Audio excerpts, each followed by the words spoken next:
Hello बच्चों, let's read the question. बच्चों, assertion reason type question है। पहले हम चेक करेंगे क्या एजर्शन और रीजन दोनों ट्रू हैं। अगर दोनों ट्रू हैं तो क्या रीजन करेक्ट एक्सप्लेनेशन है एजर्शन के लिए। एजर्शन में कह रहा है कि the heat absorbed during the isothermal expansion of an ideal gas against vacuum is zero. Okay, देखो वैक्यूम में है बच्चों, तो वैक्यूम में क्या होता है, एक्सटर्नल प्रेशर हमारा जीरो रहता है।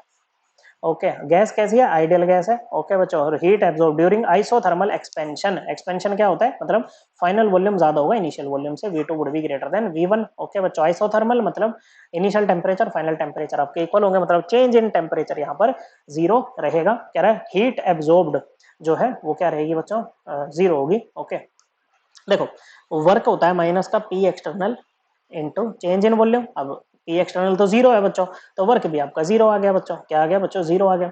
Delta u change in internal energy for an ideal gas क्या होता है, एनसीवीएम डीटी। ओके बच्चों, या डेल टी।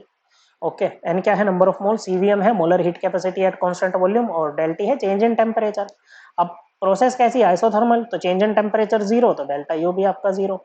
अब फर्स्ट लॉ ऑफ थर्मोडायनेमिक्स क्या कहता है बच्चों, थर्मोडायनेमिक्स का पहला सिद्धांत हमसे ये कहता है कि delta u change in internal energy equal to heat absorbed by the system plus ये heat given to the system plus work done on the system, इसके इक्वल होता है बच्चों। तो यू भी, डेल्टा यू भी जीरो, डब्ल्यू भी जीरो, तो क्यू क्या हो जाएगा बच्चों, जीरो। हीट एब्जॉर्ब कितनी आ गई, जीरो। स्टेटमेंट ट्रू है। फिर कह रहा है the volume occupied by molecules of an ideal gas is zero. बात तो ये भी सही है बच्चों। काइनेटिक थ्योरी ऑफ गैस क्या कहती है, इसी बात को तो कहती है बच्चों कि एक आइडियल गैस है बच्चों।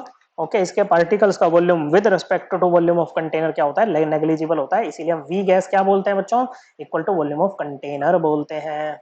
बात सही है, लेकिन ये बच्चों हमारे एजर्शन को एक्सप्लेन नहीं कर रही है। Both assertion and reason are true but our reason is not the correct explanation of the assertion. Correct answer है ऑप्शन टू। ओके बच्चों, ये जो फर्स्ट लॉ है इसको हम रेफर कर सकते हैं एनसीईआरटी से। क्लास 11th की एनसीईआरटी उठानी है बच्चों, चैप्टर नंबर 6, पेज नंबर 158 पे हमें मिलेगा। सो करेक्ट आंसर है ऑप्शन टू। आई होप आपको ये एकदम क्लियर हो गया होगा। थैंक यू बच्चों।